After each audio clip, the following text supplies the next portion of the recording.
Les jeux Sonic, on les connaît par cœur, surtout les classiques. Mais ce que tu ne sais peut-être pas, c'est que certains niveaux ont été complètement supprimés pendant le développement. Des zones entières, parfois presque terminées, qui ont été abandonnées ou cachées dans les fichiers.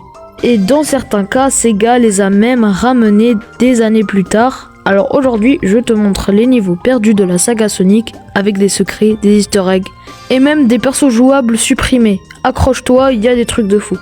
On commence avec un classique parmi les zones supprimées, Hidden Palace Zone. Ce niveau devait être dans Sonic 2 et il était déjà bien avancé. On parle d'une ambiance mystérieuse, des cristaux géants, une musique unique et même des plateformes fonctionnelles. Il devait initialement apparaître dans Sonic 2, mais voilà, la zone a été supprimée probablement parce que Sega manquait de temps et de place sur la cartouche. Et pourtant, elle n'a jamais été oubliée. Dans les années 2000, les fans ont retrouvé le niveau dans un prototype de Sonic 2.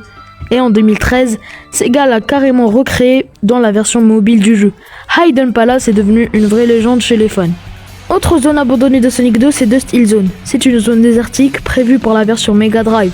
On en voit la trace dans les documents de design et même dans certains sprites retrouvés. Elle devait avoir une ambiance western avec des cactus, du sable et un ciel brûlant. Mais au final, elle a été coupée. Et pourtant Sega a laissé quelques traces. Dans Sonic CD, quand tu rentres ce code dans le sound test à l'écran titre, tu vas débloquer un fond désertique bizarre avec Sonic posé devant un décor inconnu. Le fond est une référence directe à Dust Hill Zone, un vrai easter egg pour les fans qui fouillaient partout. Et encore mieux, des années plus tard dans Sonic Mania, Sega a repris le concept de Dust Hill Zone et l'a transformé en Mirage Saloon Zone. Là on reconnaît clairement la zone qui était dans la photo, avec un fond western et un train en mouvement, des ennemis inspirés du Far West et plein de clins d'œil à l'univers classique. Il y a une autre zone abandonnée dans Sonic 2 et elle s'appelle Wood Zone. Comme son nom l'indique, c'est une zone dans une grande forêt avec des plateformes en bois et une ambiance très naturelle. Le niveau était partiellement jouable dans certains prototypes, mais il n'y avait pas de boss, ni de fin, ni de musique. Il a été totalement abandonné et certains pensent qu'il a été fusionné avec d'autres concepts plus tard. Et on peut encore le lancer avec un level select dans certaines ROM modifiées ou des prototypes. C'est une vraie curiosité pour les fans de niveaux jamais terminés. Passons à Sonic 3. Là aussi Sega a abandonné des idées un peu trop dark. Il y avait une zone prévue qui s'appelait Genocide City. Oui, c'est pas une blague. C'était une zone urbaine probablement détruite et qui devait être super sombre. Mais évidemment le nom faisait trop violent pour un jeu Sonic. Résultat, le niveau a été supprimé très tôt. Et la seule chose qui reste, c'est son nom dans les fichiers. Il a pu être remplacé par Metropolis ou d'autres zones industrielles dans Sonic 2 ou 3. Mais on n'a jamais vu la vraie Genocide City.